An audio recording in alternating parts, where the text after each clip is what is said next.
Bueno, vamos a ver qué buscaban estos SS Ahnenerbe que andaban por el mundo haciendo expediciones, buscando, basados en teorías, basados en datos que les llegaban, y bueno, ellos trataban de verificarlo.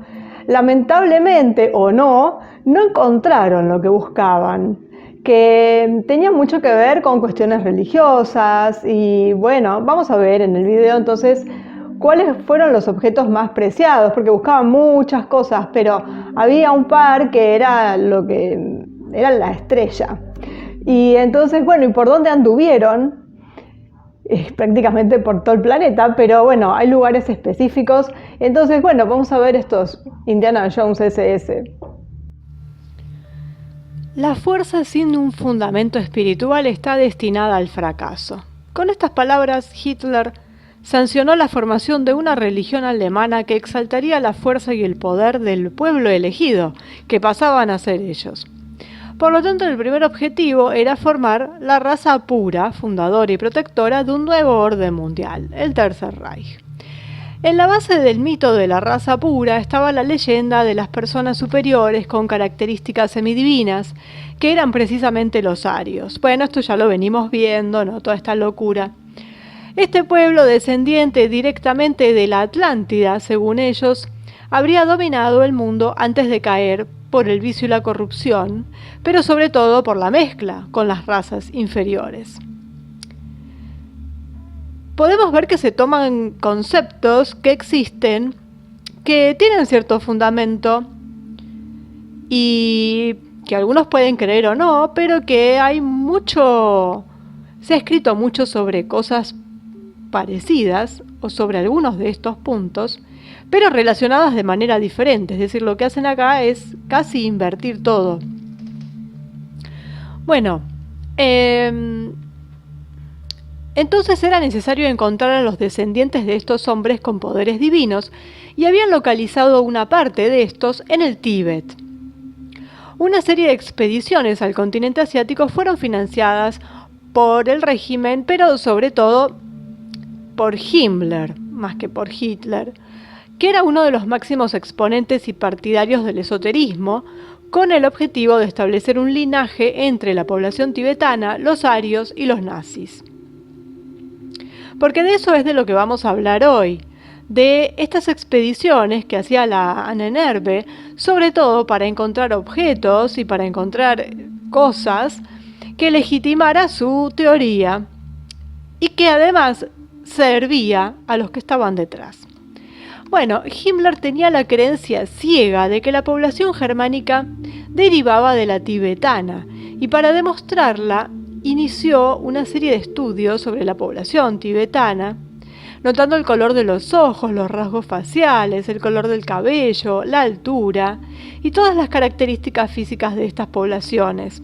Con estos estudios llegó a la conclusión de que el ario perfecto debe tener una frente estrecha, rasgos somáticos angulosos y miembros largos.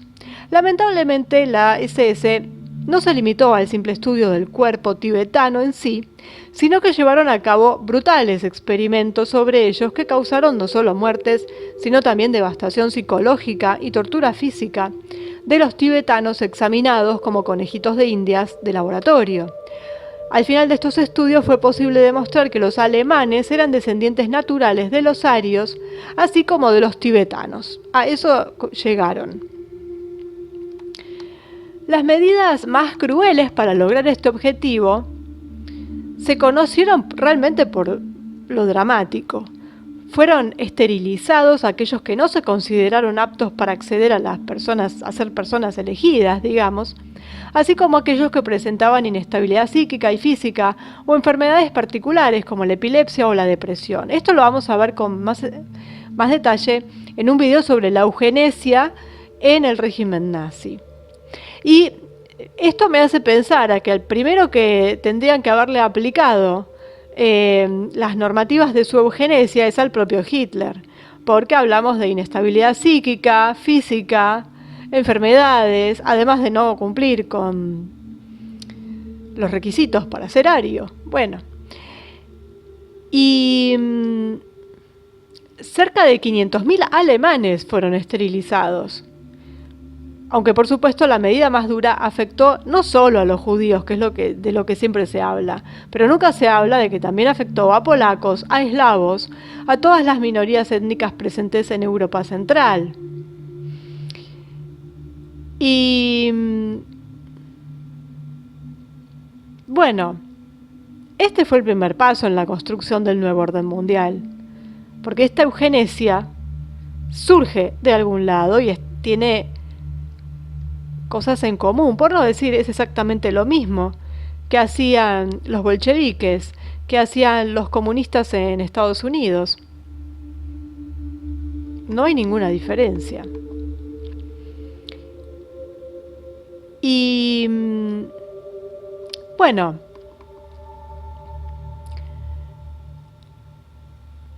para sostener todo este firmamento del Reich, se utilizaron, digamos, pilares del pensamiento pagano, que se acercan a los mitos de Odín, del Valhalla, o el paraíso de los guerreros. Pero se ordenó una caza real y propia de importantes símbolos cristianos, como por ejemplo la lanza de Longino y el Santo Grial. Las búsquedas continuaron imperturbables. La SS logró apoderarse de la lanza de Longinus, pero nunca encontraron el Grial. La lanza había sido propiedad de grandes emperadores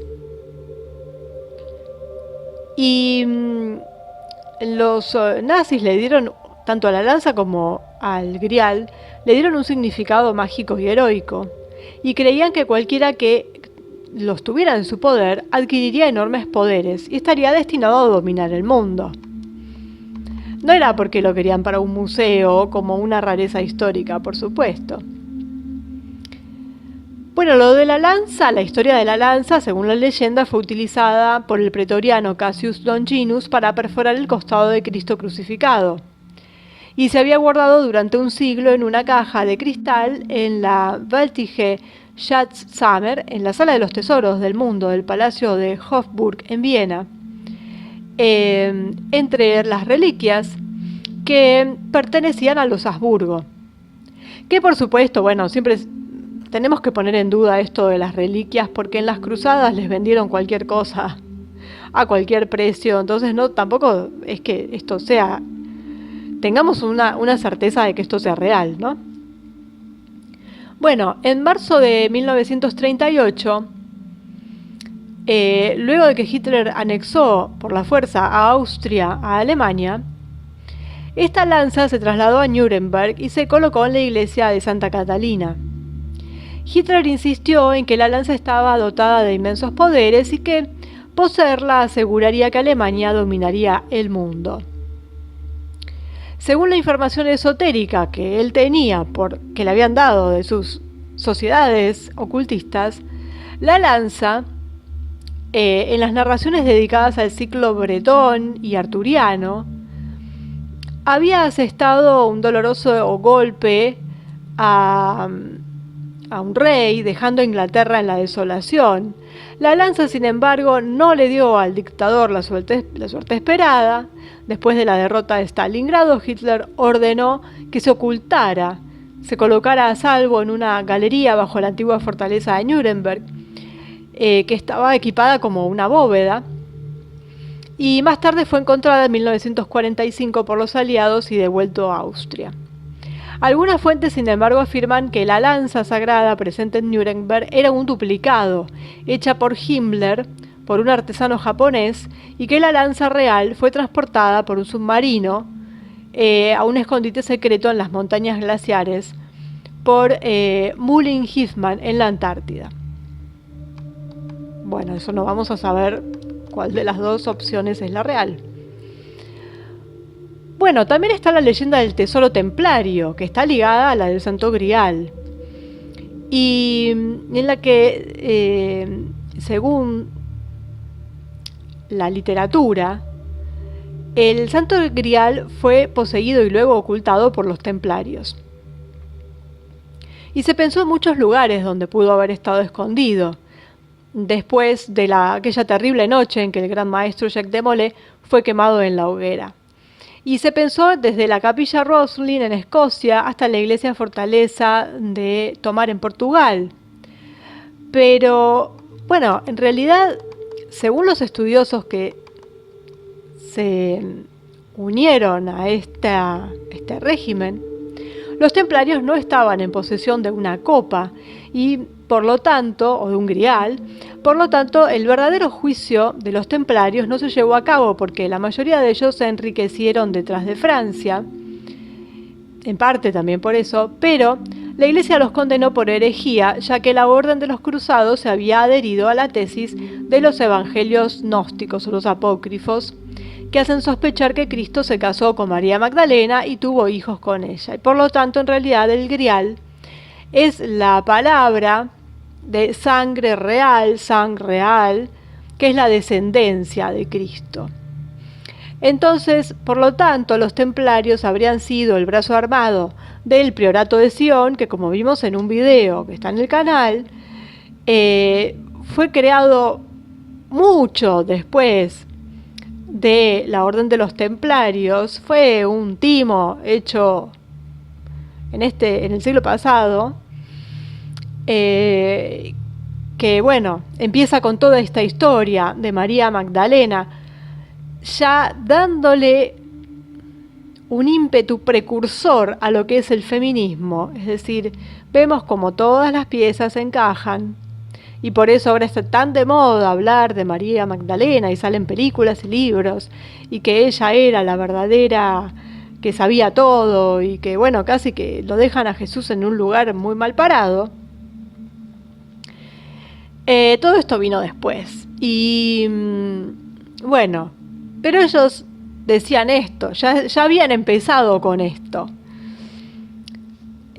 porque justamente lo del Priorato de Sion nace posterior a la guerra, en forma oficial, digamos, pero ya durante la guerra se hablaba, con lo cual ya estaban preparando el camino, el terreno. Entonces el Santo Grial no era un objeto, sino que era la descendencia de Cristo con María Magdalena, que por supuesto, ¿dónde lo habían tenido? En Francia habían tenido los hijos, una hija en particular. Bueno, entonces esto del Priorato de Sion, que todavía existe, y dice ser depositaria de los secretos sobre los orígenes del cristianismo, que, bueno, y todo esto de María Magdalena, incluso dicen dónde está enterrada María Magdalena. Bueno, esto llevó a la SS a viajar por los pueblos del sur de Francia. Y en los años dorados del régimen, el arqueólogo Otto Rahn y el filósofo Alfred Rosenberg, que era amigo personal de Hitler, buscaron en Montségur, justamente donde estaban los cátaros, ahí cerca de los Pirineos, el Santo Grial. Se creía que el cáliz sagrado, que había guardado la sangre de Cristo, podría hacer que el Tercer Reich fuera omnipotente e inmortal, porque se peleaban entre ellos, los catedráticos o los grandes ilustrados del movimiento, se peleaban porque algunos estaban de acuerdo con algunas cosas y otros no, y entonces estaban los partidarios de la descendencia de Cristo y los partidarios del objeto. Bueno, entonces lo que sabemos es que poco después Otto Rahn desapareció misteriosamente y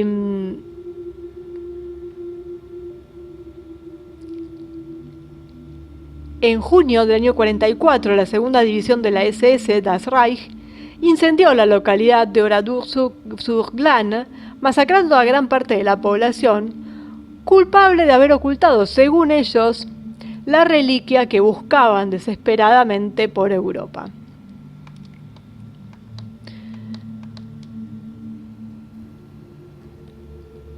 Y Himmler planeó misiones extrañas. Obviamente él tenía esta orden SS, la Orden del Sol Negro, de la que ya hablamos, absolutamente ocultista, con rituales y demás. Bueno, hizo unos anillos. Esa es una historia como para contar aparte, pero bueno, ya nos extenderíamos mucho. Los anillos para los miembros de esta sociedad o de esta orden, con sus 12 jerarcas. Bueno, eso lo vimos en otros videos. Y entonces, estas misiones extrañas que planeaba en plena guerra, como por ejemplo en el otoño del 42, cuando 3 montañistas de la SS subieron a la cima del Elbrus, la montaña sagrada de los arios, el pico mágico de la secta de los amigos de Lucifer, todo esto contado por ellos, ¿no? Plantaron la bandera con la esvástica, bendecida según el rito de la Orden Negra. La bendición de la bandera en la cima del Elbrus fue para marcar el comienzo de la nueva era. Esto lo cuentan Paulers y Jacques Bergier en La Mañana de los Magos. Y Speer recuerda al respecto que llegó la noticia de que una unidad de tropas alpinas alemanas había conquistado, plantando la bandera de guerra germánica, la cima del Elbrus, una empresa inútil y ciertamente de poca relevancia, a juzgar solo por el entusiasmo de un puñado de escaladores. Pero a menudo, bueno, se veía a Hitler furioso, nunca como en esta ocasión. Estuvo agitado durante horas, como si todos sus planes de batalla se hubieran arruinado por la hazaña. Y muchos días después todavía se le oía maldecir a estos escaladores locos que merecían un consejo de guerra. Esos miserables, dijo, se dejaron llevar por sus estúpidas vanidades y se dispusieron a conquistar una estúpida montaña, a pesar de que él había ordenado que todos los esfuerzos se concentraran en Sukhumi. He ahí una prueba clara de cómo se cumplieron sus órdenes. Esto es una cita de lo que él dijo. Y bueno, al final de la guerra Himmler ordenó la destrucción del castillo al mismo oficial de la SS, Heinz Macher, a quien se le había ordenado ocultar los anillos. Y la destrucción tuvo lugar el 31 de marzo de 1945. Y bueno, la SS también quería,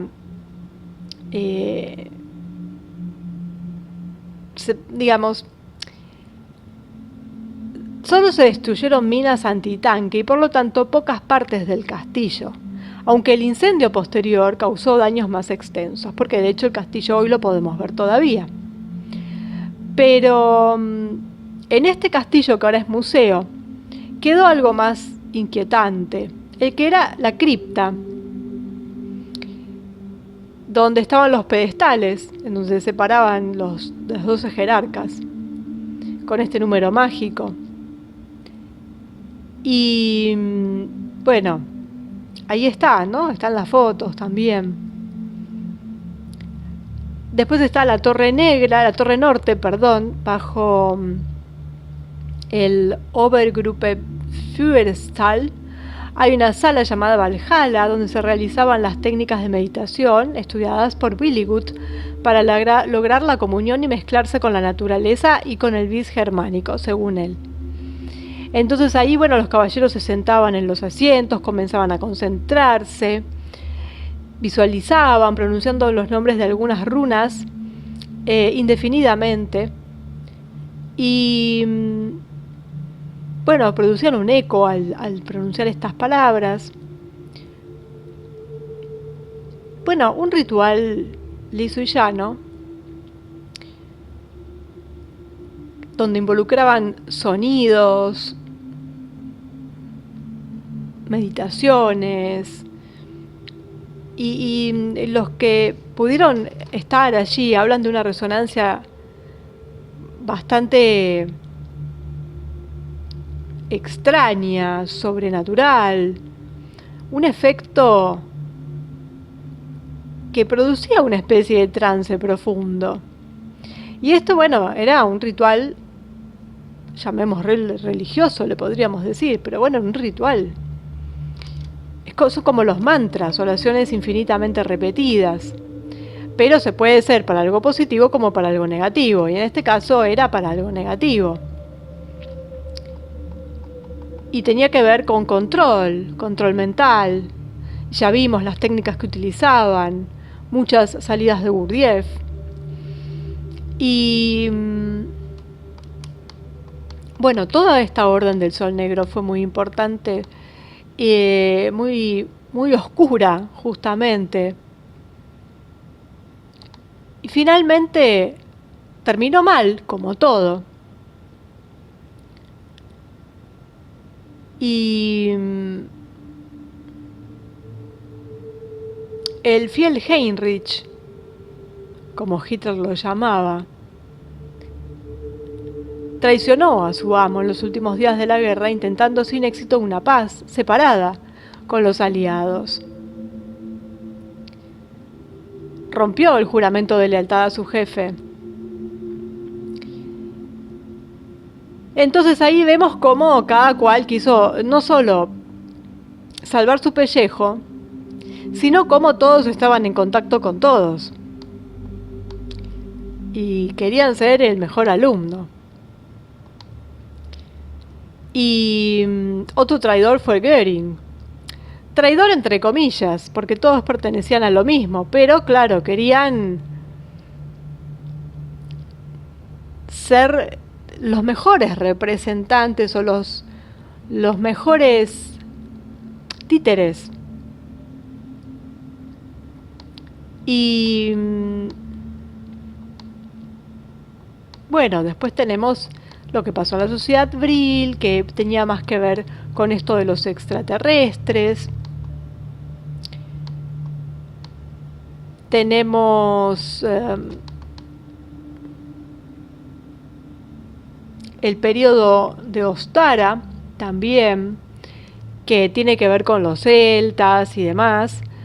Y esto de la religión que ellos querían formar, porque ellos querían una religión pagana basada en lo que ellos consideraban la cultura aria, que en realidad era una mezcla de celtas con vikingos. Nada que ver con lo ario, como vimos.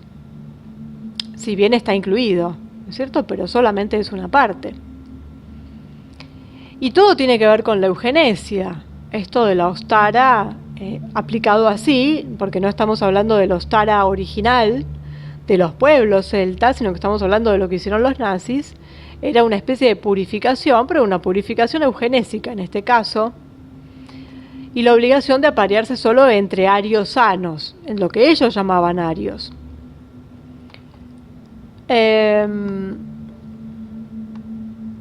Esto lo vamos a ver cuando hablemos de la eugenesia.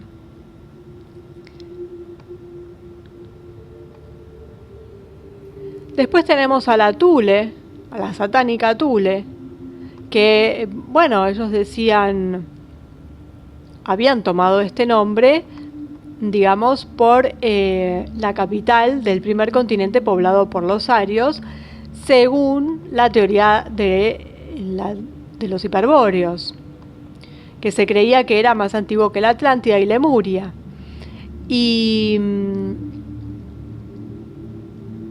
es decir, las tierras que estaban en el extremo norte, llamado Hiperbóreo así por los griegos.